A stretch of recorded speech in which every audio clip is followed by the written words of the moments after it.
Bismillahirrahmanirrahim. Siɓe julɓe alhamdulillah nde kadi Allah newnani en fottuɗo ɓeydoniren fiidewal Allah. Bismillahi llazi jaala tazallula aradan muwassila al abdi ilayhi. Hiɗen fuɗɗorde inde o lanɗo bajjo wuuruɗo mo faatotako laamiɗo mo follotako waɗi ɗo needi yankinagol o waɗi ɗum kolewal naɓowal enen ɓe o tagi ɓen e makko welden. Au nom d'Allah qui fait de l'humilité la fêtière qui lie le serviteur à son chef créateur. La ibadatan bila tazalluli koyen fam Allah dali Muhammad holli en wonde dewal goto jaɓetake sina o yankini ɗo neɗɗiɗo ɗoftiɗo pottitiɗo mawnitinare. Woyka, il n'y a point de dévotion sans humilité. Dala sallallahu alayhi wa sallam nelaɗo maaki attazallulu shartum hamusum fi dini mar'in wo ko ne'agol yankino waɗa do jippina hoore mum woni sarti mo feere wo ala fiyo diina goɗɗo jaɓe. Si tawi tun goɗɗo no mawnintini no towniti no ñaaɗi no hunƴi diina makko kan jaɓetaake. Allah daali fa bima rahmatin min allahi linta lahum. On Muhammadu ko ɓaymi ɗo yurma tage fongon neworanɗa ɓe minel ma e mu'um ha tawi ɓe nanante. Walaw kunta sa wonno fazza ñaaɗuɗo halisal bi hiɓɓiɗo lan faddu min hawlika ɓe dogeteno. Kono mi yurminɓe mi waɗu mamarɗo jikku moƴƴo. A ɗum noon ko fuɗɗorta tawa ko ka ɓeygure me'en. Ayay gorko enen duhiɓe ɓen tigi en moosa ya hewten ka nder galle hiɓɓoɗen hiɗen fiidi tun hiɗen fiifi tun hiɗen considéri koye ɓikkoy e ɓeyguli men ɗin wondema ɓe ko enen ƴetti tun loope mahiɓe kono faala ɗe wo waɗirtenɓe wande kamɓe ɓe ala haqqe droit e ɗoftegol enen kadi ala devoir wajibi ne ana wonɓe yurmina ɓe yewtida e maɓɓe. Ɗum ɗon ko ella molanaɗo on tigi haray no tiiri tun choc hino kamma si Allah jaɓi mo wondiran si Allah jaɓi pompiteriji anɗen ɗe fiini no ɗenni si Allah jaɓi ko lebbi ɗiɗi e balɗe sappo e joyi mi jaboto mi watta ɗon kadi coggu caaka hun kun ɗon si ko ñiwi ko kum laƴata kum heɓɓi piri mi adda e goɗɗo si Allah jaɓi kambidira no tun on ɗo ɗum sinuɗa contrat wonde on seedata taɓta ka leydi ɗo ko tawi noon ko añidira no tun ɗuman e monodira no tun haray ko lette noon. Nelaɗon de kañum hari hino newanino sonnaɓe makko ɓen yumma men en o fijirayɓe hayɓe raɗondirayno hayɓe raɗondirayno mi sikki noon si fuula musujo ari ɓiɗo moodi paate moodi mum hande mi faala raɗondire nallala tanima nokku gogoy eyo raɗondire a faalala warde oyi nelaɗon hari o raɗondira e sonnaɓe ɓen ka galle ɓe fija ay woni ko onon suɓodiri gere weldon kono ɗum ala kono ɗen gonfli ene wonɓen ɗen towniti hiɗen hunƴi hiɗen andi tun ɓeɗo ko halketeɓe kono faalira ɓe wo e waɗirtenɓe e zunubu ala. Attawadu dalilum bainu li aqidatil insi newagol dey ko seede feeñuɗo wonde banu adama hino gobbini hino yankinani Allah sawi tun goɗɗo mawnitinike ɗum ɗon kadi ko seede wondema himo bewani Allah himo bewani tagge fungo fo. La docilité est un signe exponentiel de la croyance d'un individu. Iyere la jipping horema iyetema goro. Calm down, brothers and sisters, for you to be the lover of Allah, the Almighty One. Jipping horema fiya woni jatigi Allah wawuɗo ko woni wo on. Sina ɗum dey a ñembimo mawnintinagol townitagol kanko le ko yurmeteɗo le hewre konko o mawnintini haray dey o sunnoyde. La yazalu lmaru yartaqi ila almajdi walhubbi hatta yatakabbar inda isi yaskutu suɓuta. Banu adama ɓanto to tun darja makko toway tun fof yiɗaymo ha o mawnintino no mawnintiniri allahu liɓaymo yana yanangal o wawata immade wo kablani alal insi baba allah no waɗi ɓoggi ɗiɗi e banu adama o waɗi ɓoggol goo ka dande o waɗi ɓoggol goo ka teppe son tigi yankinike newike waɗani wuuridi e yimɓe ɓen no haniri no o hollahimo ɓuri ɓe allah ƴetta ɓoggol ngol ka dande o pooɗa on tigi heɓa darja si tawi noon o towniti ko gasanta allah kon allah nanga ɓoggol ngol ka teppe o pooɗa ngol ɗon on tigi piito si ɗawa a mari jawdi ha honde tuma ɗa jangi ha honde tuma a mawnin tuntu fof koyta ha yandi ayi a yani haray a haɓidi allah par ce que huwal mutakabir kanko mawnintini o mawnini hoore makko kamilo minon ko nanɗon ko fof inna menen ko allah woni daltade menen oni e wimo o kanko o wito ɓe tu vois min noon joni mo ari min o yurorilan ɗo jungo woto min ene ɗo gandi oɗo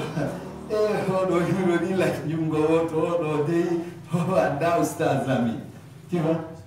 ko wonti waɗi juɗɗen e koɗɗen fof salminala oustage ami tun kadi yonta koye a wi oustage ceerno ticca monsieur ba alaji ka setto hewti ka fewndi ɗo ɗon ko duulagol gese fewndi on mo heɓantalan ɗum ceerno oustage monsieur ba ticca alaji ay sinan haray lan towniti si tawi woni komi habbeteɗo mi habbo ha mi tonga tagge fo ngo fof si mi ara e ñaaɓi goɗɗe bala woy an hara fof yahaninolam koye mi yahane mi ara sawi ko ɗo mi wonata koyo mi yaaɓu daaɗe yimɓe ɓe mbiito mi ara haa ɗo mi heɓa junubu ɓaymo mi ñoƴƴi balawal mum wo ko junubu windanala ay mawninkinare nden ko woni lam fawde ara min abdoulami. L'homme ne cessera de graver les échelons d'honneur et d'amour jusqu'à ce qu'il soit orgueilleux. Alors il chutera, on ne pourra tomber plus bas. Dans l'Allahu, Allah dali, Ibadur Rahmani lazina yamshuna ala al-ardi hawnan wa iza khatabahum jahiluna qalu salama. Woko woni jiyaɓe an Allah dali ko woni jiyaɓe an ɓe minadata aljanna ɓen ko ɓen hara hiɓe yara doy ka leydi hayɓe ndiɓɓata moƴƴa hiɓe ñento hiɓe yaha wosi tawi bandijo yenni ɓe nawa yaafo ko ɓe wo nadata aljanna hina hokkotoro nagol townito e faminkino kañum no fota e yimɓe ɓe anda fof no ɓurma kadi sikkuɗa a ɓuri fo ɗo foppi no ɓurma fewndoro. Allah dit que ses vrais serviteurs sont ceux qui marchent poliment et que si les imposteurs abusent sur eux, ils repliquent sagement. Neysan. Dana sallallahu alayhi wa sallam nela do maki zunnuha man yatazakkaru an mansha'i wa hayati wa muntahabu wa yatajannabu anitakabbur. Woko Allah dal ko woni marɓe hakkil ɓe mi marani aljanna ɓen ko ɓen on anditowo fino fuɗɗora e wata yewde fof fuɗɗode banu adama nden konko ñitti ɗo o andita ɗum o andita ka wuuri ɗon kadi ko soɓe o saali ga ɓay soɓeji ɗin ko si ɗi yalti ɗi woni soɓe ɗi juulata mais wonɗi ɗin ka nder teege on tigi ɗi juulay on tigi andida de toɓɓe ɗe nde o fuɗɗori o yiltito o anda ko woni jinditude ka reedu makko o yiltito o andita fen makko sakkitode makko ko on calculowo ɗi étape ji tati sa'iji tati o corporel e temporel ji tati ko o Allah wo marani aljanna par ce que o andita ɗiɗo tun o pottito mawnintinade tu vois fuɗɗode on tigi nden juulata be ɗum ɗon iwa nder ga ko woni ga ko woni jinditude kon juulata si yalti be ɗum ɗon iwa laɓɓine si o ɗumano si tawi o naati ka ɗabburu o ñoli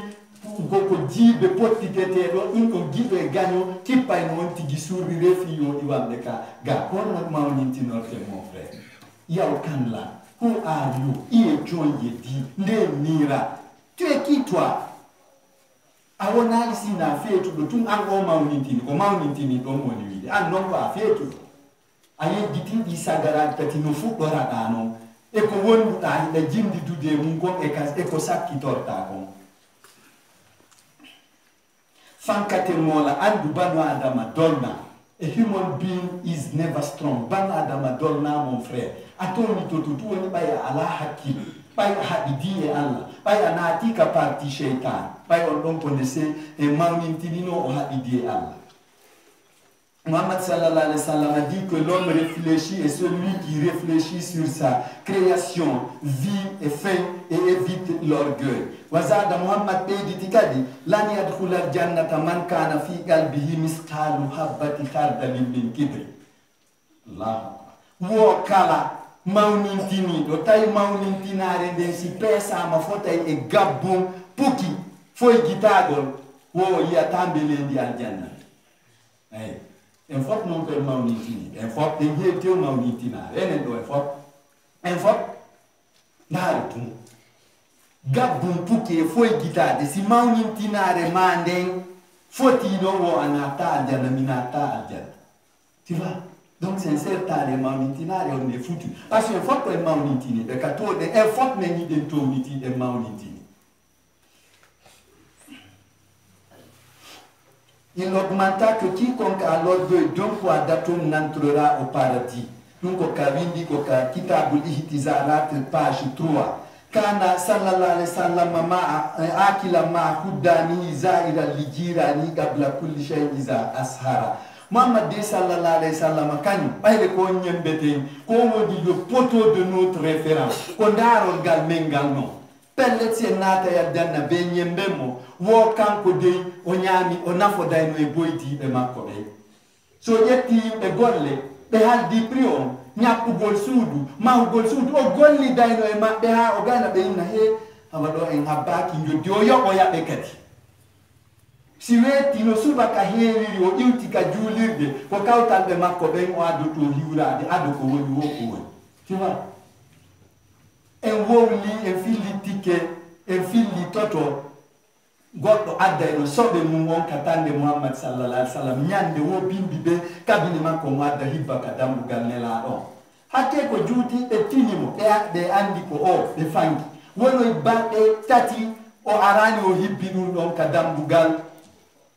be landi ene ko dum wadi ka hay be wirtano mo mi wayri kaani de kondo be ni on kefero kafiri billahi abdullah on ganyo Allah kabelle andani mo nabude dum kanela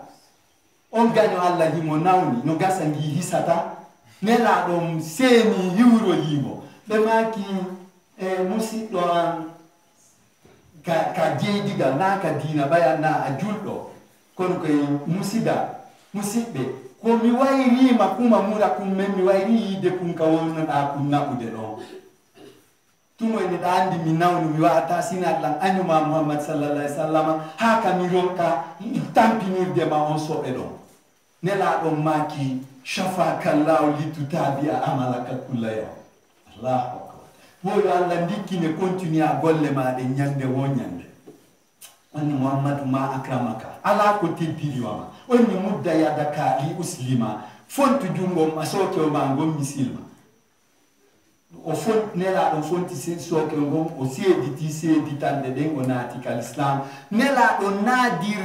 jikuma be newi do kal yimbe den kal islam uri ko be nadir yimbe den e kafa ka guerre vous voyez ake newo den wadi du terto den toni tago kono Allah na andi ko en toniti den toniti mojjano dum do non no hulbi bayna yesu dindir gonga wi den toniti trop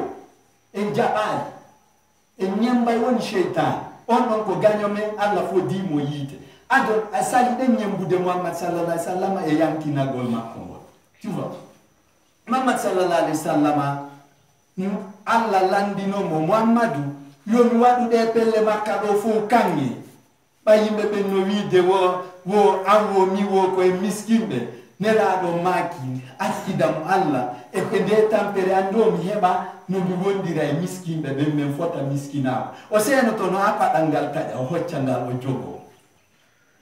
o to simo ko woni wo ko woni o toroto Allah dum hande ko Muhammad sallallahu alaihi wasallam ashrafu khalqillah ahabba an-nas ila dallah c'est le plus choyé d'Allah ko on don Allah buri nyeti nade kono mawnitinaki wonna Allahu itini walau shisan asko ponti mun tokkir kuma gurun ko tokkira pare de motoro to Allah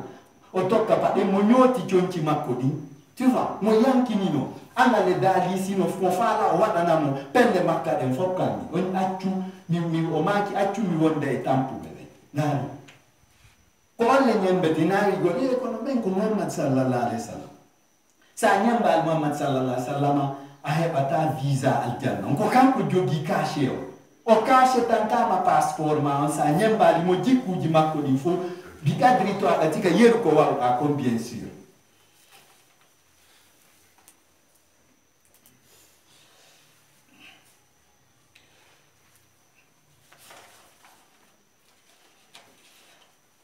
أرشدنا الرسول صلى الله عليه وسلم أنه أيما امرأة ماتت